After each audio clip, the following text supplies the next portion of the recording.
Лидеры продолжают давать свои оценки ракетному удару по Сирии, несмотря на отсутствие доказательств виновности Дамаска в использовании химического оружия.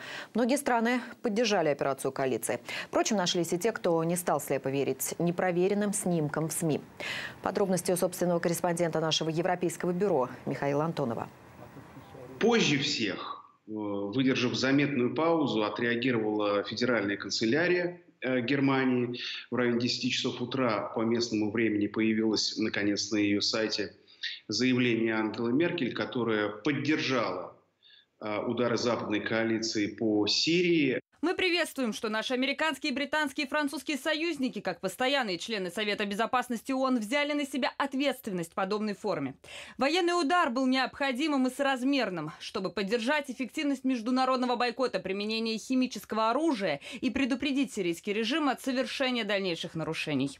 В Совет Безопасности ООН, помимо 3 постоянных членов Совбеза Соединенных Штатов, Великобритании и Франции, входит еще 2 постоянных членов Совбеза – это Россия и Китай.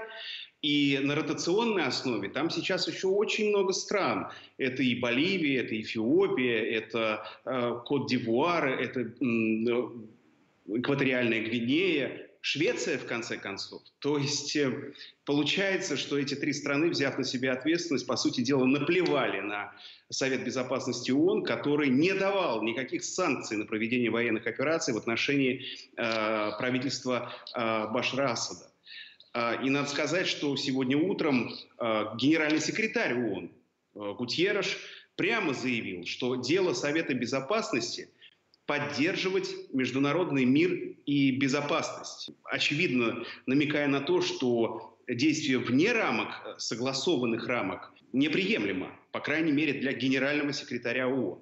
Что касается остальных европейских лидеров, то наиболее сдержанно на это отреагировал премьер Италии Паоло Джентильони, который заявил о том, что в течение всей ночи он наблюдал за ходом военной операции, но оценки от него прозвучат чуть позже.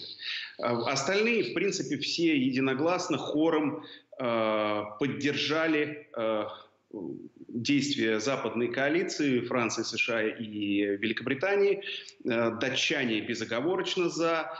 Чего еще ждать от страны, которая поучаствовала в уничтожении Ливии? Нидерланды за, Швеция за, Польша за. Одним словом, полное единодушие. Председатель Евросовета Туск от имени уже Евросоюза заявил, что эти удары показывают Ирану и России, вот именно в таком порядке, Ирану и России, что продолжать действовать в Сирии так, как они действовали до сих пор, невозможно, если только не платить за это очень высокую цену.